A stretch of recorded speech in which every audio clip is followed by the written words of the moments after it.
It begins with a ruin. An abandoned monastery, perched on the crest of a forgotten hill in northern Italy, its stones weathered by centuries of rain and silence. Locals avoid it, whispering about strange lights seen flickering in its shattered windows, about the echoes of chanting carried down the valley at night. Few dare to climb its path, and those who have claimed the air grows unnaturally still, as if the earth itself remembers what happened there. In 1830, a curious discovery brought this place back into the public eye, when a bundle of decaying manuscripts was pulled from the dust of its library. At the center of these papers was a single volume that would become known as the Forgotten Cult Ledger. The ledger was not an ordinary monastic text of prayers or sermons. It was something else entirely, a disturbing collection of records written in the trembling hand of monks who claimed they had heard voices from beyond the grave. These were not simple visions of angels or the comforting apparitions of saints. No, the ledger spoke of dialogues, of questions asked and answered, of hours spent in cold candlelight as holy men scribbled the words they believed were coming from the dead themselves. The book described not only the voices but the rituals, the conditions of silence, the fasts and vigils that made these communications possible. To the monks, it was not heresy. It was service, an act of devotion meant to rescue souls lingering in the shadows of purgatory. Yet to anyone outside their cloister, it was something else, a breach of the sacred order, a dangerous flirtation with the occult. The very idea unsettles us even now. Monks, men who had sworn to a life of prayer and obedience, opening themselves to whispers in the dark. The Church teaches that the afterlife is divided, heaven for the pure, hell for the damned, purgatory for the many who wait in between. But nowhere in doctrine is there permission for mortals to reach across that veil and hold conversation with the departed. To do so risks confusion, deception, and, according to theologians of the age, demonic trickery. And yet these monks believed. They believed so deeply that they wrote it down, line after line, preserving not only their experiences but their conviction that the voices were real. In the Italy of 1830, such claims were tinder on dry ground. The country was fractured, divided into kingdoms and papal states, and the Catholic Church exerted enormous control over the souls of its people. Death was everywhere. Cholera, famine, and political violence filled graveyards faster than the living could consecrate them. Families clung to rituals of mourning, filling homes with relics of the deceased, weaving prayers into their daily lives. The idea of speaking with a lost loved one was not just a curiosity, it was an obsession. And so, when whispers spread that a cloistered order of monks had pierced the veil and heard the voices of the dead, it was not merely scandal. It was explosive. We know today only fragments of what was written in that ledger. Whole sections were torn, blackened by damp, or deliberately blotted out, as though someone wanted the past to be unreadable. But enough survives to chill the imagination. The monks recorded nights where voices rose in chorus, where the dead begged for prayers, where unseen presences described torment and longing. One entry, translated roughly from the Italian, reads, "The walls shook though no wind came, and a voice, like water in a cavern, spoke, 'We are waiting, brothers. Do not leave us unheard.'" Another page lists names, many of which correspond to monks long buried in the monastery's own crypts. Were these hallucinations of men weakened by fasting and fever, or were they genuine messages carried from beyond? The discovery of the ledger triggered immediate controversy. Antiquarians dismissed it as the ravings of delusional men, their minds broken by isolation. Historians saw in it a reflection of the dangerous mix of Catholic devotion and lingering folk traditions, what some might call superstition. Yet others could not dismiss it so easily. Spiritualists of the later 19th century hailed it as proof that the desire to commune with the dead was not limited to eccentric mediums and seance parlors. Here was evidence, written by the hands of holy men, that even within the walls of the church, the hunger for contact with the afterlife was alive and desperate. But perhaps the most haunting element of the ledger is not what it describes but what it implies. If these monks believed they were speaking to souls in torment, then they also believed it was their duty to listen, to record, and to intercede. They were not conjurers or fortune-tellers. They were not performing parlor tricks for the curious. They saw themselves as rescuers, as mediators between the living and the dead. And yet, in doing so, they crossed a line that Catholic authority could never allow. The more they listened, the more they risked being deceived by voices not of the departed, but of something darker. This is where our story begins, with an isolated monastery, a mysterious ledger, and a group of men whose devotion carried them beyond the safety of dogma into a realm the Church had forbidden. Some say they discovered nothing more than the echo of their own fears. Others whisper that they heard truths never meant for human ears. Tonight, we follow their trail into the forgotten corners of 1830s Italy, into candlelit halls where monks scribbled feverishly at midnight, believing they were transcribing the cries of the dead. And as we trace the pages of their ledger, we must ask ourselves, what is more terrifying? That the voices were imagined, or that they were real? To understand the story of the monks who claimed to speak to the dead, we must first step back into the Italy of 1830, a land divided, restless, and steeped in both religious devotion and superstition. This was not yet the unified Italy we know today. Instead, it was a fractured map of kingdoms, duchies, and territories, many under foreign influence, with the papal states stretching across the heart of the peninsula. Rome was not only the seat of political power but the spiritual capital of Catholicism, a faith that penetrated every aspect of daily life. Yet beneath this rigid surface of orthodoxy, Italy was also a place where ancient traditions, folk practices, and whispers of the supernatural still thrived in villages and mountainsides, often existing uneasily alongside the Church's official teachings.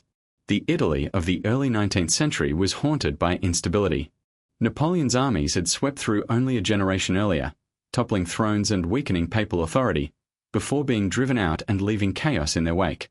Secret revolutionary societies, such as the Carbonari, spread ideas of freedom and unification, ideas considered dangerous and heretical by those in power. At the same time, ordinary people were bound to a life of poverty, famine, and frequent outbreaks of disease. Death was close, intimate, and unavoidable.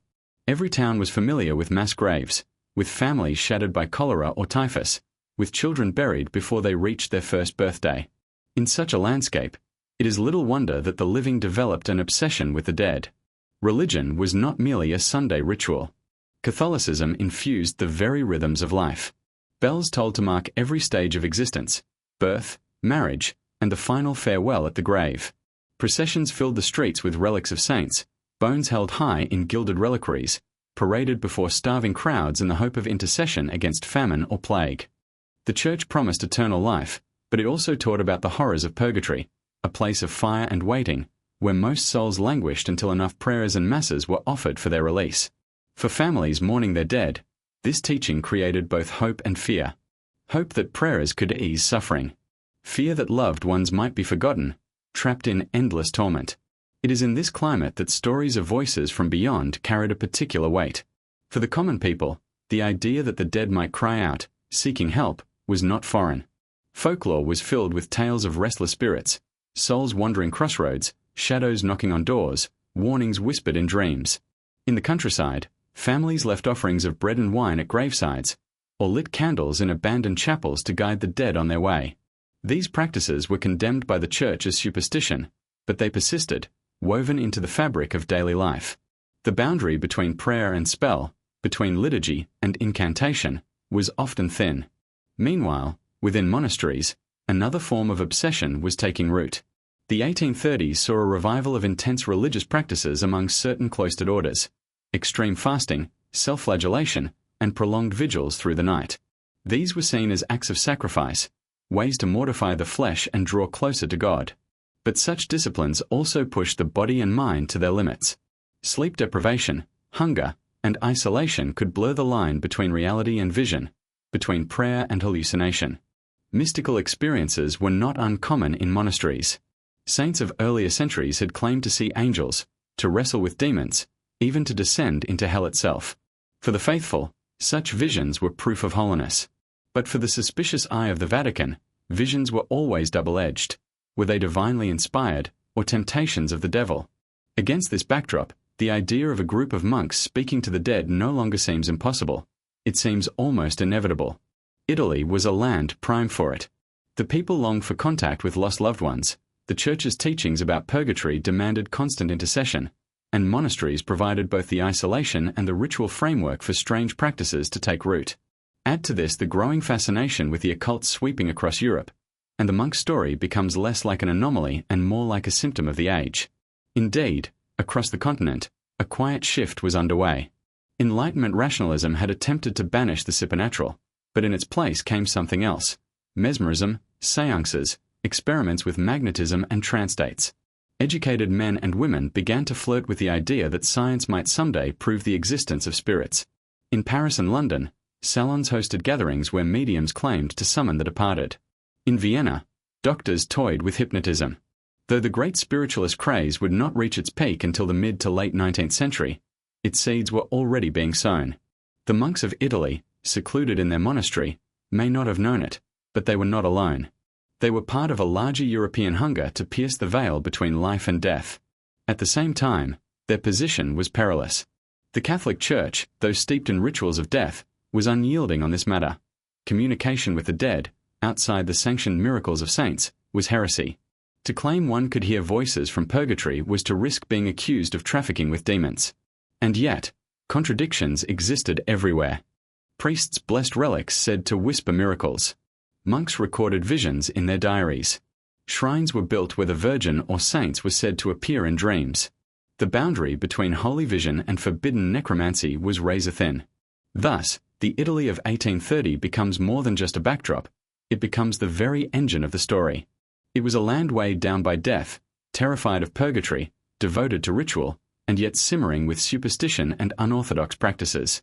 It was a society where the church wielded enormous power, but where cracks in that power allowed other beliefs to seep through. And it was in this climate that the monastery of the Forgotten Hills, with its secretive brothers and their mysterious ledger, took shape. Their world was one in which the dead were never far away, one in which silence could suddenly break with a voice calling from beyond. This was the stage upon which their dark experiment unfolded, and understanding it is crucial. Without the weight of Italy's history, its fears, and its desperate faith, the ledger would be nothing more than a strange book filled with wild claims. But placed within the Italy of 1830, the ledger becomes something more, a reflection of an entire culture caught between salvation and damnation, faith and fear, life and death. And in the shadows of that culture, the voices of the dead waited to be heard. Hidden among the rolling hills of northern Italy stood a monastery that few outside the region even knew existed. Unlike the great abbeys of Florence or Rome, this was no majestic center of learning or pilgrimage. It was a modest complex, crumbling even in its own time, built from grey stone quarried centuries earlier. Locals called it the Monastery of the Forgotten Hills, a name that carried both affection and dread. It was a place removed from the world, where silence lingered like a permanent guest. The monastery's isolation, its decaying walls, and its cloistered inhabitants all played a role in the strange legend that would later emerge. To reach it, one had to travel up a winding path that cut through dark forests and overgrown vineyards. By the time a visitor reached its gates, the bustle of the towns below seemed a lifetime away. The air grew damp, carrying the faint scent of earth and stone. Even in the warmth of summer, shadows clung to the monastery's walls, giving the impression that the sun itself hesitated to linger there. Travelers spoke of an oppressive stillness, a hush that made even the sound of footsteps echo too loudly. It was, in short, the perfect setting for secrets to flourish. Life within was governed by ritual and repetition. The bells tolled at fixed hours, matins before dawn, vespers in the evening, compline at night. The monks lived according to strict silence, broken only by chant and prayer. Meals were meagre, bread, beans, and on rare occasions, fish. Most hours were spent in labor or in the scriptorium, where old manuscripts were copied and prayers transcribed. To the outside observer, this life might have seemed dull, even suffocating. But for the monks themselves, it was supposed to be a path to holiness. The body was to be disciplined, the mind focused on God, the soul purified by renunciation. And yet, within this monastery, not all was as it seemed. Among the brothers were figures whose names survive in fragments within the ledger. Brother Agostino, a man described as gaunt and restless, prone to long nights of vigil, Brother Silvestro, known for his deep, almost hypnotic voice in chant, and the prior, whose leadership seemed to encourage the community's darker experiments. The ledger hints that this prior, his name carefully scratched out in surviving copies, had a fascination with the unseen. He urged his monks to record their visions, to fast longer, to remain in prayer until exhaustion blurred the line between reality and dream. Descriptions of the monastery's interior add to its unsettling aura. Its chapel was small, lit by a single rose window that filled the nave with fractured light. Beneath it lay catacombs, narrow tunnels where generations of monks were buried, their bones stacked neatly in niches along the walls. The ledger makes repeated mention of these underground chambers, describing them as places of unbroken silence, save for the voices that spoke when candles burned low. It was there, in the crypt, that the monks began their nocturnal vigils, waiting for the dead to respond to their prayers. The library, too, played a crucial role. Though small, it contained not only the expected works of theology and scripture but also a scattering of older, stranger texts. Marginalia in Latin and vernacular Italian suggest the monks had access to writings on visions, relics, and apocryphal accounts of purgatory. One text, barely legible, references the practice of vigilia mortuorum, the vigil of the dead, an obscure medieval ritual believed to allow the living to hear the voices of souls awaiting salvation. Whether these books were deliberately hidden there or acquired through chance is unknown, but they offered fertile ground for minds already obsessed with death. Local folklore further darkened the monastery's reputation. Villagers told stories of lights moving through its windows at night, of monks wandering the woods with hollow eyes, of chanting that carried unnaturally far across the valley. Children were warned not to approach its gates, not even during the day, for fear of catching the monk's curse. These stories, passed down in hushed tones, may have been exaggerations, but they reflected a real unease. Even before the ledger's discovery, the monastery was regarded as a place set apart, touched by something not entirely holy. Inside its walls, however, the monks saw themselves differently. They believed they were guardians of souls. Their lives of isolation and hardship were not punishments but offerings. The ledger reveals a mindset where speaking with the dead was not rebellion against the church but an extension of their duty. If prayers could shorten the suffering of souls in purgatory, why not go further? Why not listen to those souls, record their needs, and respond more precisely? To them, it was a kind of charity, a radical act of compassion. But to outside eyes, it was a descent into forbidden territory. The combination of isolation, ritual, and obsession created a breeding ground for what would follow. The monks' bodies weakened by fasting, their minds sharpened by endless repetition, their senses altered by candlelit vigils in underground chambers. All of this prepared them for experiences they would interpret as supernatural. The monastery itself became more than stone and mortar. It became an instrument, a vessel through which they believed the voices of the dead could pass. By the late 1820s, the ledger suggests, the monastery was no longer functioning like a typical cloister. Ordinary work was neglected, gardens left untended, repairs ignored. Instead, increasing time was devoted to the rituals of the crypt. Monks vanished into its tunnels for nights at a time, reappearing pale and trembling, scribbling furiously in the ledger as though desperate not to forget what they had heard. Daily prayers grew quieter, replaced by whispers exchanged in candlelight. A transformation was taking place, slow but unmistakable. The monastery was shifting from a house of God into something far stranger, a community not of monks alone but of monks and the dead they claimed to hear. This is the stage on which our story now narrows its focus. A monastery hidden in the hills, occupied by men who believed their prayers had reached beyond the veil, and who began to build a written record of their encounters. The world outside still thought of them as holy men devoted to God, but within those walls, another truth was taking shape, one bound in ink, candlelight, and whispers from the crypt. The ledger was waiting to be filled, and the monks were ready to listen. The story of the monks begins to sharpen into focus when we turn to the artifact itself, the ledger. This battered volume, recovered decades after the monastery's fall, is the single most important witness to what happened behind its walls. Without it, the tale of the monks who spoke to the dead would remain nothing more than rumor, village gossip, and fragments of memory. But with it, the story gains weight, texture, and undeniable strangeness. The ledger, for all its damaged pages and fading ink, gives us a chilling glimpse into the minds of those cloistered men and the world they believed they had entered. At first glance, the book does not appear extraordinary. It is bound in plain leather, its edges cracked, its pages browned and brittle. But what lies inside is far from ordinary.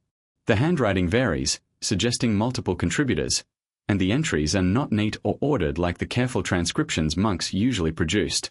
Instead, the writing spills across the page, sometimes hurried, sometimes trembling, with entire sections blotted by ink stains or scratched out violently, as if the writer regretted what he had written. Dates appear sporadically, often without year markers, but cross-referencing suggests the earliest entries were made in the late 1820s, with the last pages dating to around 1830, the very year the monastery was abandoned. The content is what truly unsettles. The ledger does not contain sermons, nor records of donations, nor lists of supplies. Instead, it reads like a diary of dialogues, one-sided conversations with something, or someone, unseen. The monks identify the voices as those of their departed brothers, long dead and buried in the catacombs below. Each entry describes a ritual, fasting, chanting, or night vigils conducted by candlelight in the underground chambers. And then, after hours of silence, a moment when sound broke through. Sometimes it was a whisper, sometimes a chant, sometimes a voice so loud that multiple monks claimed to hear it at once. These moments were recorded in the ledger with painstaking care. One of the earliest entries reads, "We prayed in darkness, and at the third hour the silence broke. A voice said, 'Cold, cold, and waiting still.' Brother Agostino fell to his knees and wept. We lit the second candle and prayed for the soul who spoke." Another page records a dialogue in broken phrases. "Why do you remain? The fire. The waiting. Pray harder. Pray harder." The words are simple, but their impact is profound. If authentic, they reveal a group of men convinced that they were in contact with tormented spirits. The ledger is not merely a list of voices, it is also a record of procedure. Certain pages describe the conditions necessary for the communications to occur. The monks believed that fasting sharpened their receptivity. They wrote that remaining awake for 3 nights without sleep opened the ear of the soul. They described placing relics, skulls, bones, or fragments of habit, on the altar in a crypt to attract the presence of the dead.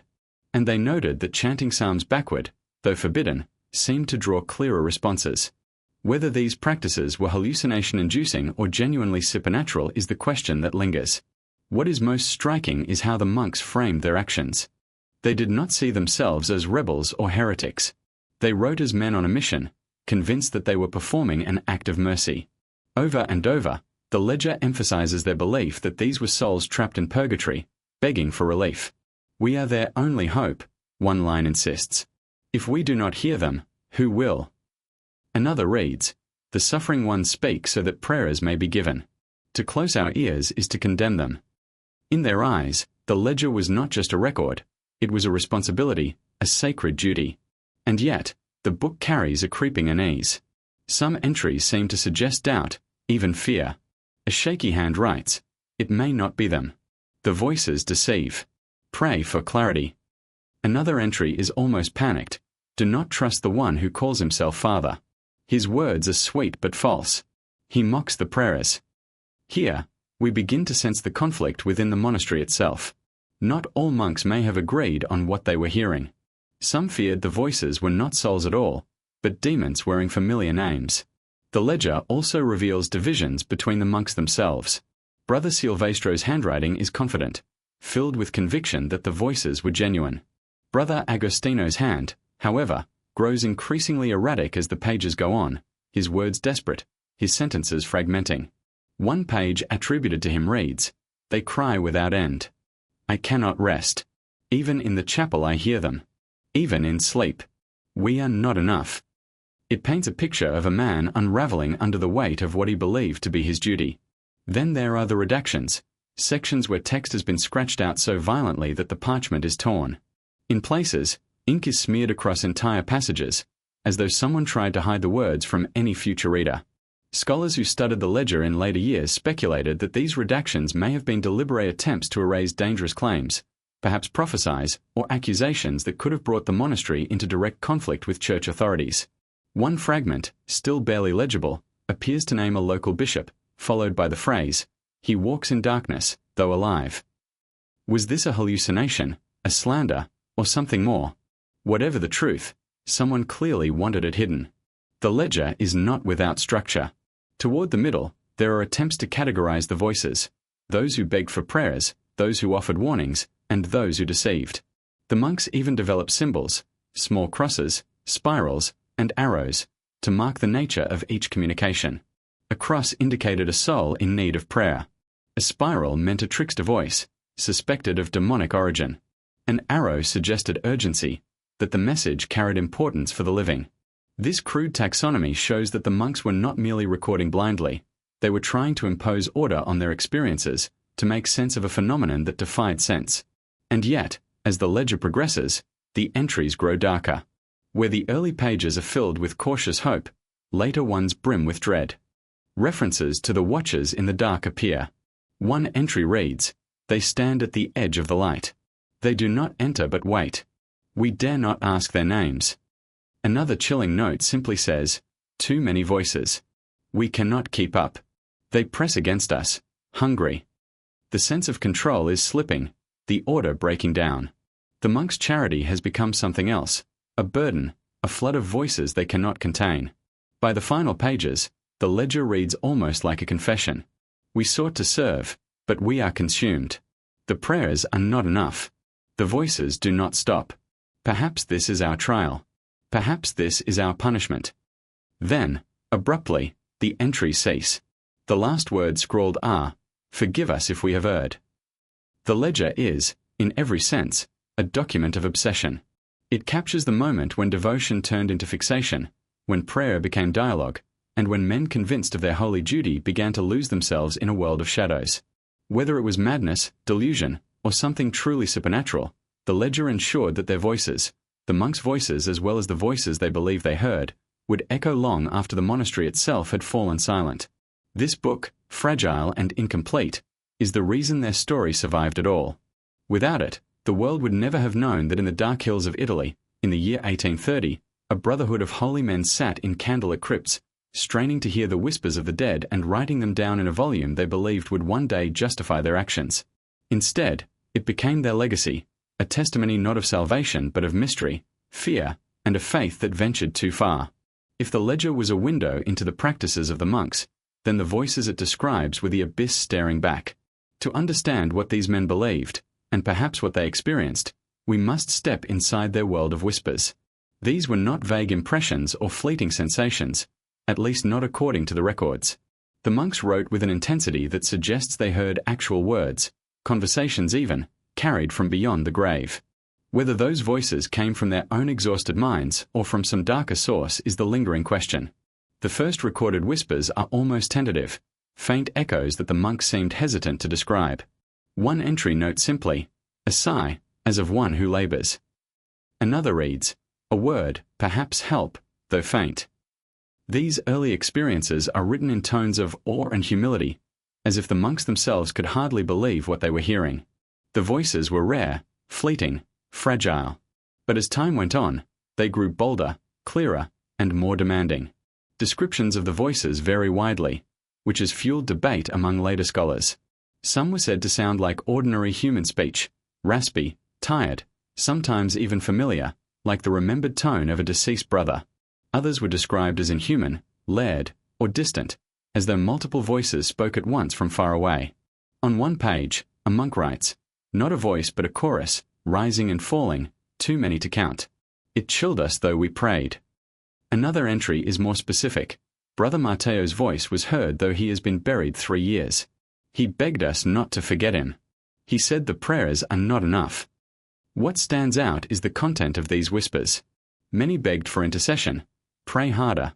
Do not let me remain here. The fire burns still." Some gave thanks when prayers were offered. "Light grows, I rest." But others carried darker tones. Several entries suggest deception or hostility. A voice laughed, mocking our chants. It said, "You pray for nothing. We are not saved." We ceased, for fear took us. Another monk wrote, "It knew my name though I never spoke it. It whispered it again and again until I fled the chamber." The monks began to distinguish between what they considered true souls of the departed and what they feared were impostors, spirits or demons masquerading as the dead. In their writings, this distinction grows increasingly important. They described testing the voices by asking them to recite prayers, or to affirm Christ's name. If the voice faltered, they judged it false. Yet even this method brought no comfort, for some voices prayed fluently, while still leaving the monks deeply unsettled. "It prayed as we pray," one entry says, "yet the words rang hollow, as though without heart. How can such a one be a soul of purgatory?" The whispers began to bleed beyond the crypts. At first, they were only heard during rituals, nights of fasting and chanting beneath the monastery floor. But later entries suggest they intruded into daily life. A monk reported hearing voices while tending the garden. Another claimed they followed him even in sleep. "They crowded my dreams, each begging, each crying. I awoke with the weight of their sorrow pressing my chest." This blurring of boundaries terrified some, but others embraced it as proof of the monastery's sacred mission.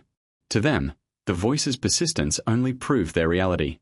What is most unsettling are the instances where multiple monks claimed to hear the same words. While many entries are written in the hand of a single brother, some note that the entire group acknowledged a particular phrase or sound. One such record states, "At the vigil of Saint Joseph, we all heard it. A voice deep as stone said, 'Do not pray for him. He is mine.' We fell silent, none daring to speak." Shared experiences like this raised chilling questions. Were they succumbing to mass suggestion, their exhausted minds producing hallucinations in unison? Or had they truly tapped into something beyond themselves? As the ledger progresses, the tone of the voices shifts. In earlier pages, they seem almost grateful, desperate but hopeful. Later, they grow accusatory. "You delay. You do not pray enough. Your prayers are weak." One particularly haunting entry notes, "They cried not for release but for us to join them. Come down," they said. "Kneel with us in the dark." This suggestion of invitation, of drawing the living into the realm of the dead, troubled even the most devoted brothers. It is at this point that fear begins to outweigh charity in the entries. Some monks described physical sensations accompanying the whispers. The air would grow cold. Candles would sputter. A pressure would descend, as though the walls themselves were closing in. One chilling description reads, "It was as if a hand pressed against my chest, forcing me to bend low. The voice came not to my ear but inside my skull." Others described sudden illness, dizziness, or fainting during the sessions. To them, these were signs of the burden they carried, the toll of bearing the cries of the damned. To modern eyes, they might suggest stress, starvation, or the effects of oxygen deprivation in poorly ventilated crypts. But to the monks, they were proof of contact. The whispers also carried messages that extended beyond the monastery. Some warned of approaching storms or disasters, and in a few cases, these warnings proved accurate. One entry records, "The voice said, 'The ground will shake, the tower will fall.' 2 days later, the old bell tower collapsed in a storm." Such coincidences fed the monks' belief that they were not imagining things. But other predictions failed, sowing confusion. When one voice promised that a long-dead brother would appear to them in flesh, and nothing happened, the monks recorded their disappointment but not their doubt. They seemed unable, or unwilling, to question the larger framework of their belief. By the time the last whispers are recorded, the monastery is on the brink of collapse. The voices no longer sound like souls in need but like an overwhelming tide. "They are too many," one monk wrote. "They crowd the walls, the rafters, the very air. We cannot pray for all. They press against us, each more desperate than the last." Another added, "The whispers never stop. Even now, as I write, they murmur at the edge of my hearing." The voices, once interpreted as cries for mercy, had become a cacophony of demands, accusations, and threats. What began as an act of piety had transformed into torment. And though the monks continued to write, continued to pray, their words reveal a growing despair. "We thought we served the suffering," one of the final entries admits. "But perhaps it is we who are trapped, and they who feed upon us." In these whispers, whether born of the mind or of something darker, we see the unraveling of men who believed themselves chosen for a holy task. Their conviction carried them deep into the shadows, until the very voices they sought to save became indistinguishable from the forces that destroyed them. The whispers of the dead, far from bringing peace, left the monastery echoing with madness. The ledger preserves those echoes still, faint, fragmented, and terrifying. If the monastery was the body and the whispers were its soul, then the ledger was its memory, a fragile vessel of ink and parchment that preserved the monks' darkest encounters. Without this book, the story of the order might have dissolved into rumor, carried only by the faint murmur of local legends. But the ledger exists, and its pages remain one of the most unnerving artifacts of 19th century religious life. To study it is to peer into the very mind of men who straddled the line between devotion and madness. When the ledger was rediscovered in 1830, it was in a condition as unsettling as its contents. Witnesses described the binding as warped, the leather eaten away by damp, its surface mottled with mold-like bruises on flesh. The pages were brittle, their edges blackened and curling. In some places, whole passages had been erased by water damage, leaving only smeared lines like ghostly shadows of words once written. In others, deliberate marks suggested censorship, sentences crossed out with heavy strokes of ink, as if someone had tried to bury the past even before the monastery fell silent. The handwriting varied, as multiple monks contributed to the record over time. Some scripts are neat and careful, betraying the education of men trained in scriptoriums. Others are frantic, jagged, as though written in the grip of trembling hands during moments of terror. The shift in tone across entries is as visible in the penmanship as it is in the content. Early sections resemble ordinary monastic chronicles, lists of prayers, notations of fasts, descriptions of rituals. But as the whispers grew more insistent, the handwriting becomes frantic, letters pressed deep into the page, quills scratching until they tore the parchment. The ledger is not simply a record, it is a descent documented in ink. Scholars who later examined the text noted an unusual pattern. Interspersed among the Latin prayers and Italian commentary are strange symbols, circles, intersecting lines, runes resembling no Christian tradition.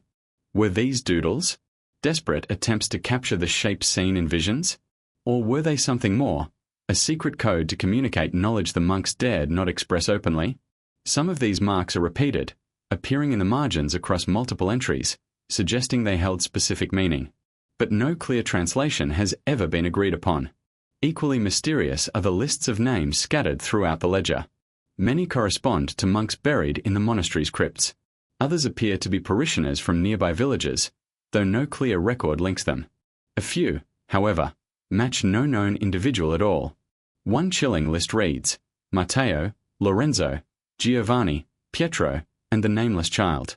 No explanation follows, only silence on the page. Were these the souls the monks believed they had contacted? Or were they memorials, names given by voices whose true identities remain unknown? The physical condition of the ledger itself adds to its unsettling aura. Contemporary reports claimed that when the book was first opened after years of abandonment, the pages emitted a sour, metallic smell, like rust mingled with rot.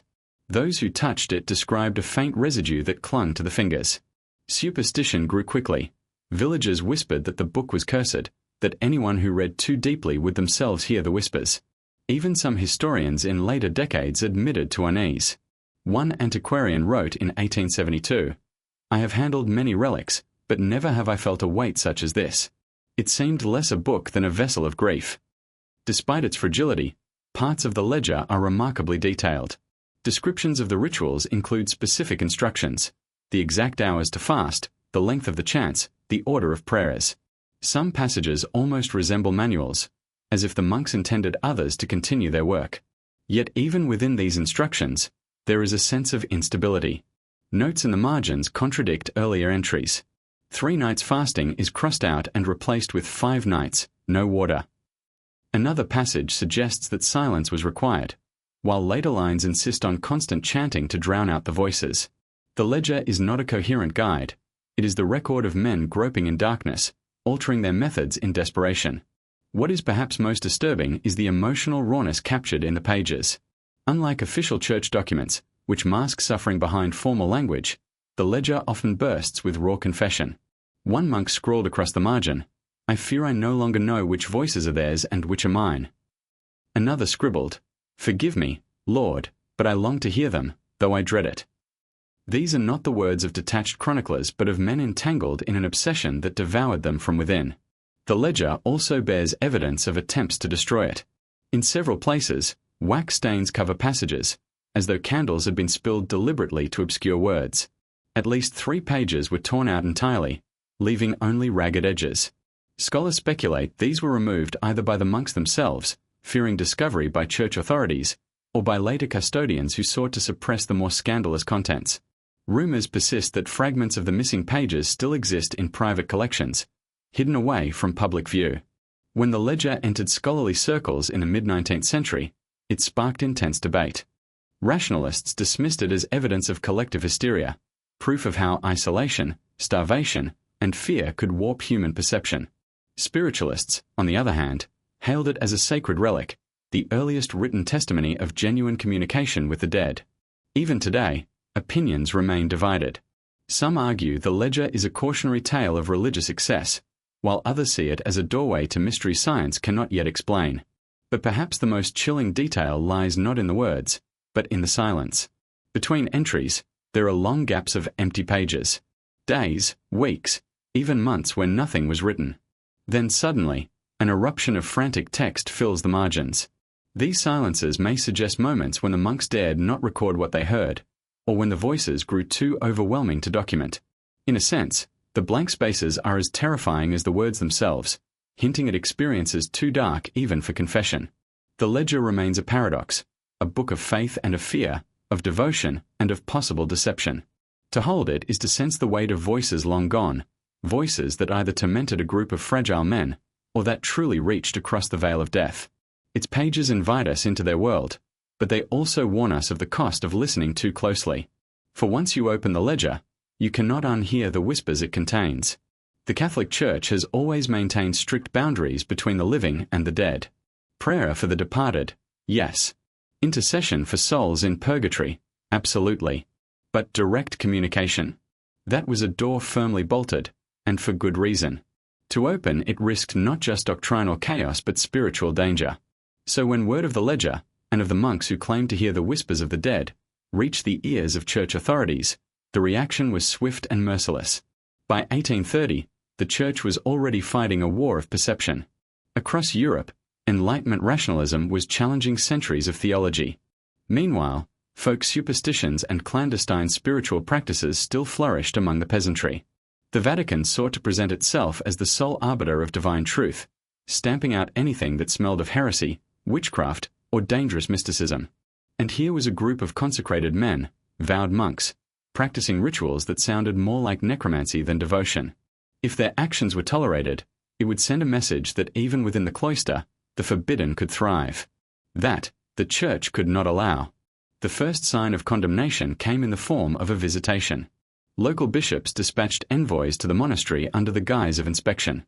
According to fragments of correspondence that survive, the monks were questioned sharply about their practices. Some denied everything, perhaps out of fear.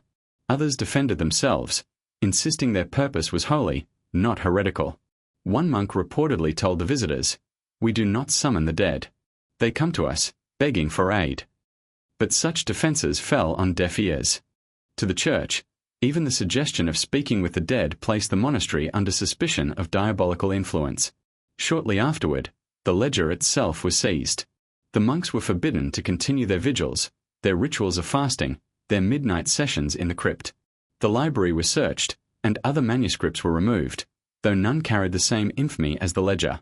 Priests were ordered to reconsecrate the monastery, sprinkling holy water and performing exorcism prayers over its halls.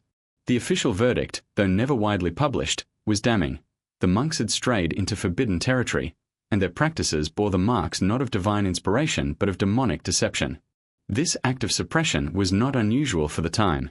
The Church had long condemned anything resembling necromancy. Even visions of saints were treated cautiously. They required rigorous investigation, cross-examination, and the approval of ecclesiastical authority.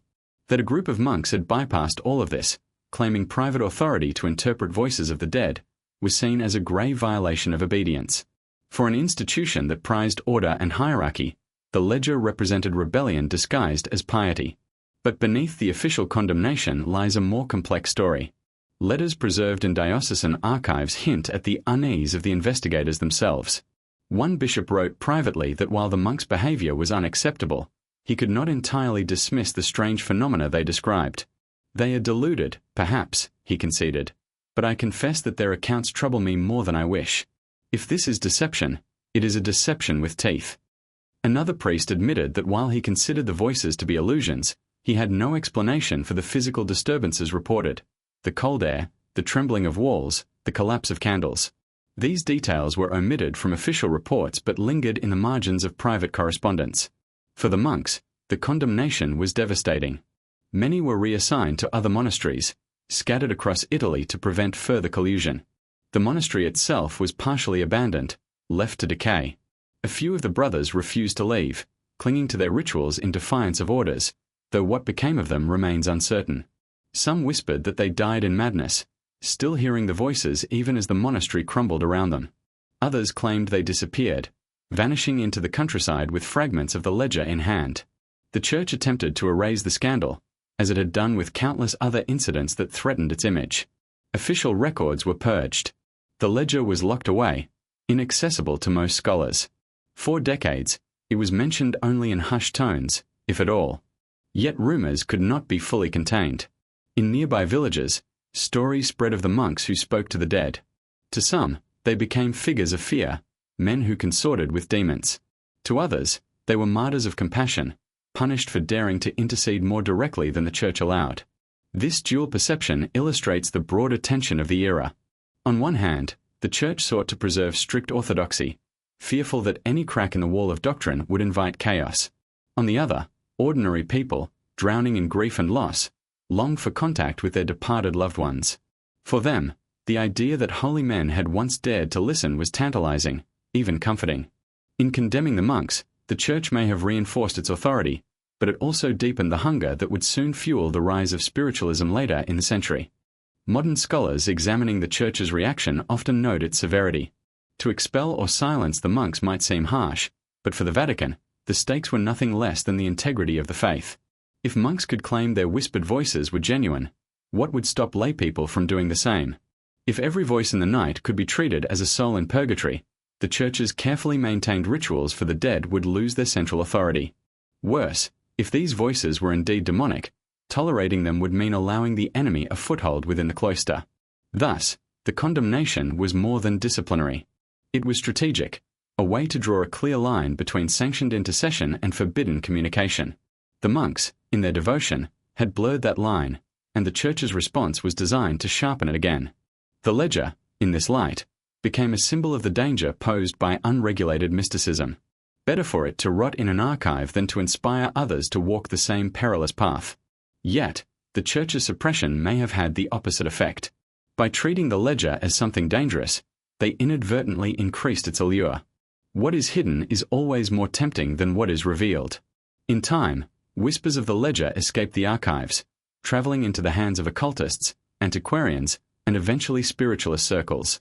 The monks' voices, silenced by condemnation, found new life in rumor.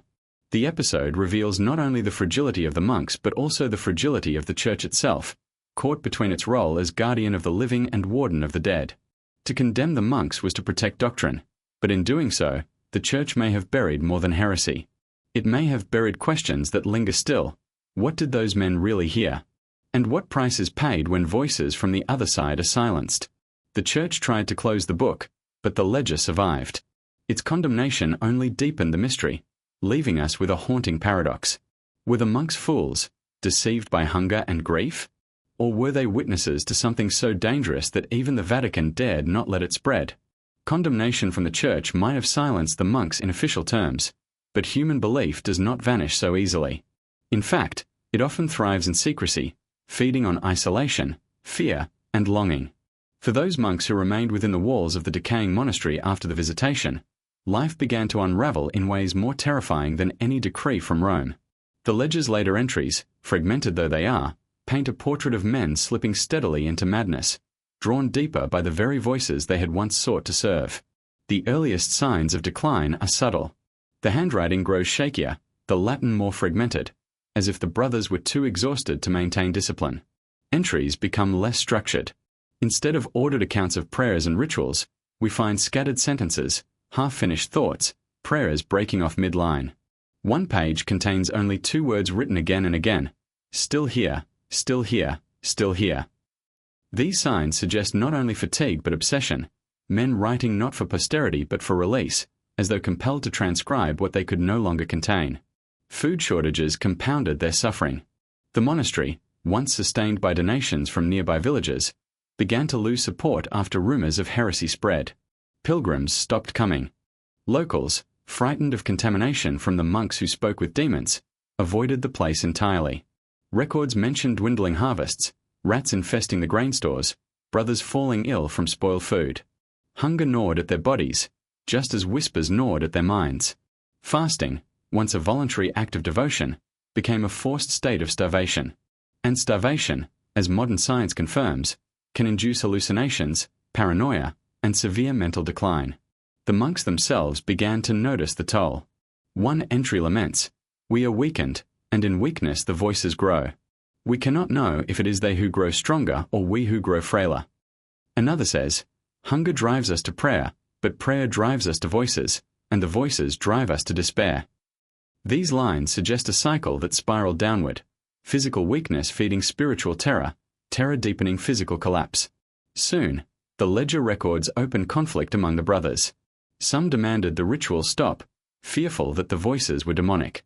Others insisted they had a duty to continue, that to abandon the souls of the departed would be a sin greater than any risk. Arguments erupted during vigils. One monk writes bitterly, "Brother Paolo will not join us. He says we conjure the devil. He stays in his cell while we keep vigil for the suffering. I fear division more than voices." In a cloister meant for unity, division was poison. Suspicion grew. Some accused others of being possessed, of carrying whispers even in daylight. Trust dissolved, replaced by fear. Madness crept in with subtle cruelty. Several monks describe hearing their own names whispered in the dark. One writes, "It spoke in my mother's voice. She has been dead 20 years, yet I knew it was her. She told me to follow, to lay down my candle and walk into the shadows." Another scrawls, "I saw them at the edge of the refectory. Not voices but faces, pale and watching. They vanish when others come." These visions became increasingly personal, tailored to each monk's private grief or fear. Was this the cunning of their own subconscious minds, or something more sinister? Sleep became impossible. The ledger notes that several brothers refused to close their eyes at night, fearing what they would see or hear. Exhaustion hollowed them out. Some collapsed during prayers. Others began to wander the halls aimlessly, muttering. One monk, described by his brothers, refused food entirely, claiming the whispers told him to fast until the veil breaks. He died within weeks, his emaciated body discovered in the crypt where the rituals had first begun. His death was recorded simply: he would not eat. He listened too long. As paranoia spread, so did violence. A chilling passage describes a confrontation in which one monk accused another of being the source of the voices. He struck him with the candle holder, crying that he was possessed. Blood fell on the altar. We tried to separate them, but rage had seized his spirit. The entry ends abruptly, leaving us to wonder what became of them. It is possible the stress fractured not only their minds but their bonds of fraternity, turning brothers into enemies. The physical monastery itself began to mirror their decline.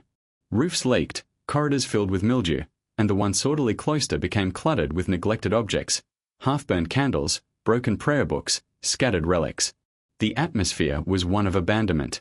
The monks seemed to withdraw from their earthly responsibilities, focusing entirely on the unseen voices. The material world crumbled around them as they sank into immaterial obsession. By the final entries of the ledger, the writing is barely coherent. Whole pages are filled with frantic repetitions of words like listen, pray, and darkness. Sentences blur into one another. At times, the text seems less like writing than like scratching, as if the pen was driven by compulsion rather than thought. One fragment reads, "They are louder than prayer. They will not leave. They press against the walls, against the blood in my head. I cannot tell if they are within or without." These are not the words of men holding fast to faith. They are the confessions of men consumed. What is striking is the absence of hope in these final records. Earlier entries speak of aiding souls, of lifting the departed toward light. But in the end, there is no mention of salvation, only of suffocation. The monks no longer describe themselves as mediators but as victims. They cease asking what they can do for the dead and begin asking what the dead are doing to them. One final line, scrawled almost illegibly, reads, "It was never them. It was always it." No explanation follows. Was this an admission of deception, that the voices were not souls but something darker? Or was it the last coherent thought of a mind collapsing under unbearable strain? What happened to the remaining monks is still uncertain. Some accounts suggest they fled the monastery, scattering into the countryside. Others insist they perished inside, consumed by hunger and despair. Local legends claim that villagers who ventured near in later years heard chanting in the ruins, though no monks were ever found. What is certain is that the monastery was abandoned, left to decay into the skeleton of stone we see today. The ledger alone survived, rescued, some say stolen, before the building collapsed fully. The decline and madness of these monks serve as both warning and tragedy. Whether they were victims of starvation and delusion, or prey to forces they could not understand, the result was the same: a slow unraveling of body, mind, and faith. Their story reminds us that obsession, no matter how pious, can consume the soul as thoroughly as any fire. In the echoes of their decline, we see the danger of listening too long to whispers meant to remain unheard.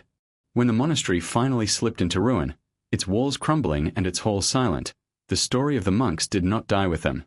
If anything, it grew louder. What began as whispers within stone cloisters seeped out into the villages, fields, and taverns beyond.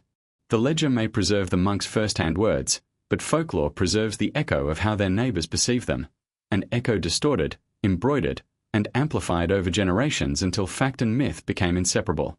Local villagers, who had once brought offerings to the monastery, spoke of the building as cursed.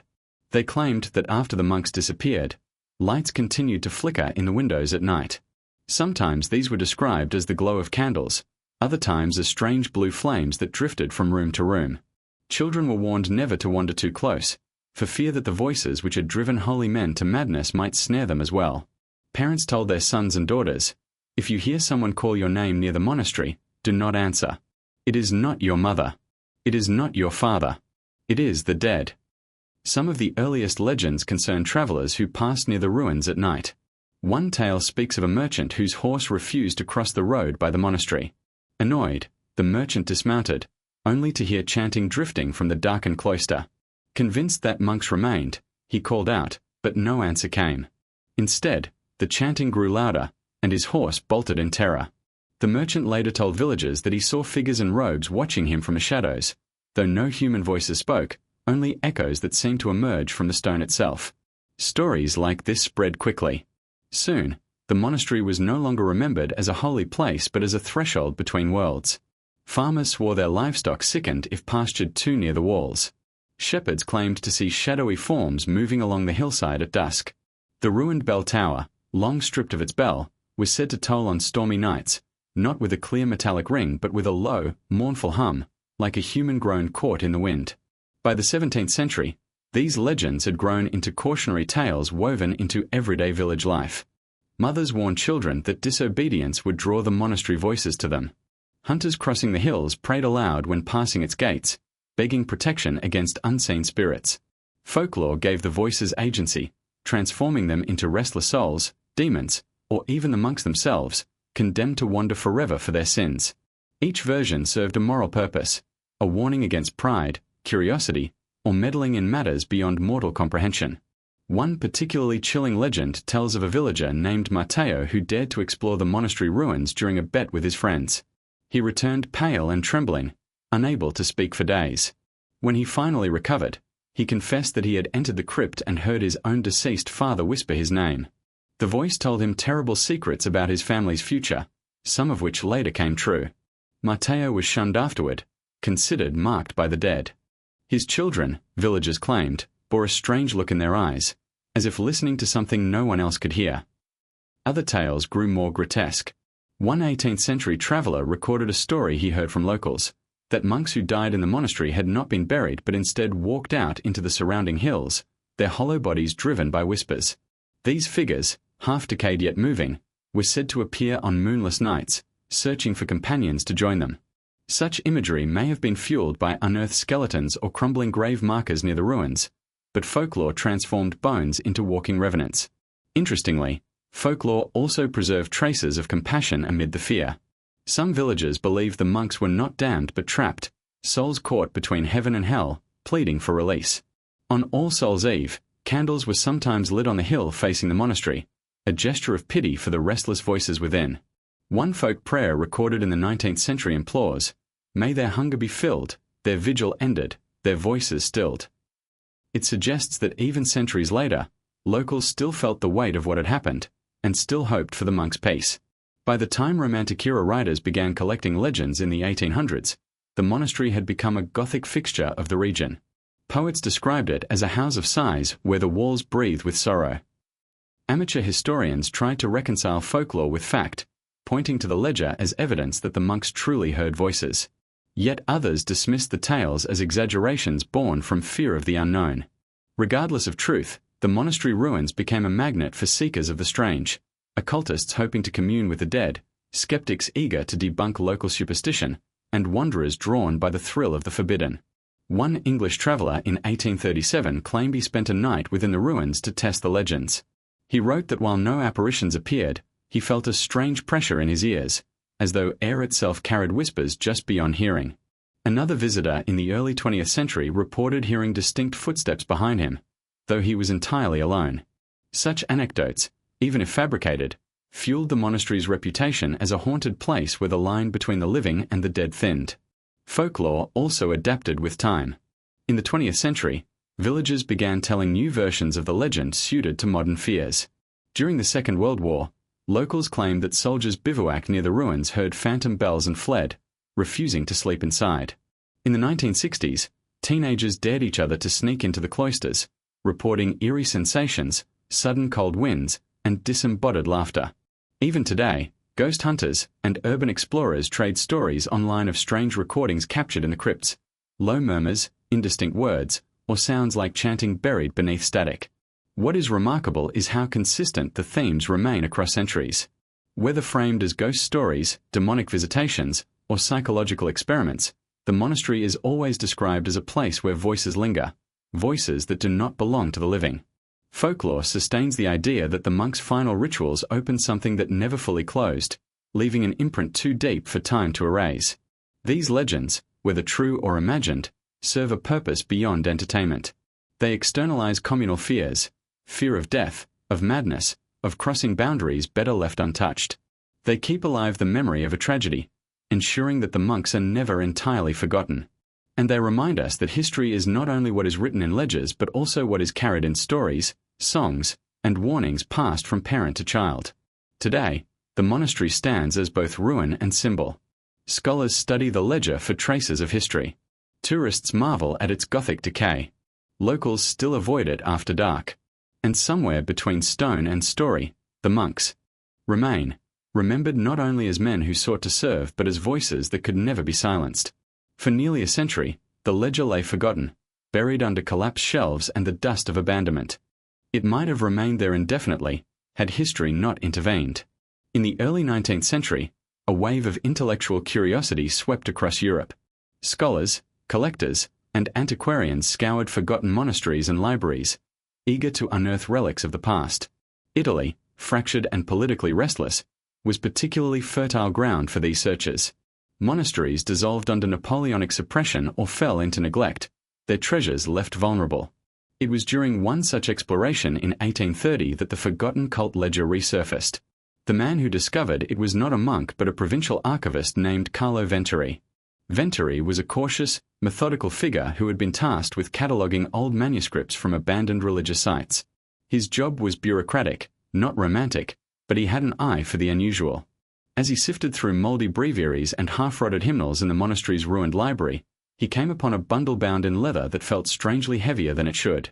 Opening it, he found not neat Latin scripture but jagged handwriting, uneven lines, and margins filled with frantic notes. The first entry read simply, "We have heard them again. Tonight they spoke." Intrigued, Venturi carried the ledger back with him, though he quickly realized its contents were troubling. Rather than record prayers or theological arguments, the book seemed obsessed with voices. Voices of the dead, voices of monks long buried, voices that begged to be remembered. Each entry grew stranger, moving from hesitant observations to full dialogues. Venturi copied a few passages and sent them to a colleague in Bologna, who responded with alarm, "This is no theological work. It is delirium, or worse." Yet Venturi did not discard the manuscript. Instead, he hid it, fearing both ridicule from fellow archivists and suspicion from the church. The Papal States, which controlled much of central Italy, were notoriously vigilant about heterodoxy. Any text suggesting contact with spirits risked being condemned, its possessor branded as dabbling in forbidden arts. So Venturi locked the ledger away in a private cabinet, where it remained for decades, whispered about but seldom seen.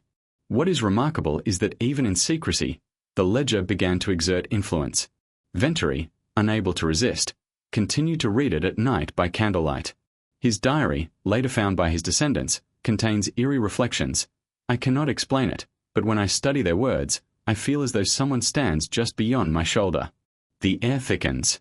My ears strain for a sound that does not come."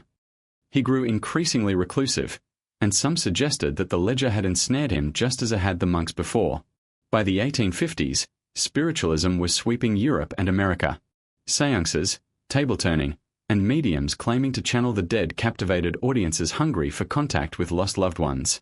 It was in this cultural climate that the ledger finally emerged from hiding.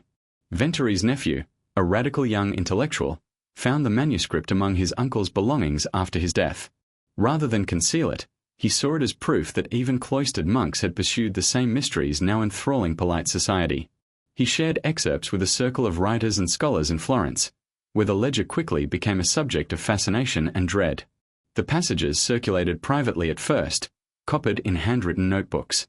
One section in particular seized imaginations, a description of multiple monks hearing the same disembodied voice at once, each confirming its words.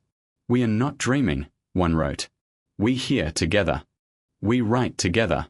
The dead are many, and they are with us." To skeptics, this was evidence of collective hysteria. To believers, it was validation, proof that communion with the dead was possible, even within the church itself. The church, however, was less forgiving. When word of the manuscript reached ecclesiastical authorities, they condemned it as dangerous superstition. Priests warned congregants against dabbling in the darkness that deceives. Yet their denouncements only heightened curiosity. The more the ledger was forbidden, the more eagerly occultists sought it. Some believed the monks had unlocked a method more reliable than the theatrics of seances, an austere, disciplined form of communication that lent itself to authenticity. By the late 19th century, the ledger had passed into the hands of collectors of the Macabre. Each owner seemed both enthralled and unsettled. A French bibliophile wrote in a private letter, "It is not the words themselves that disturb me but the silence between them.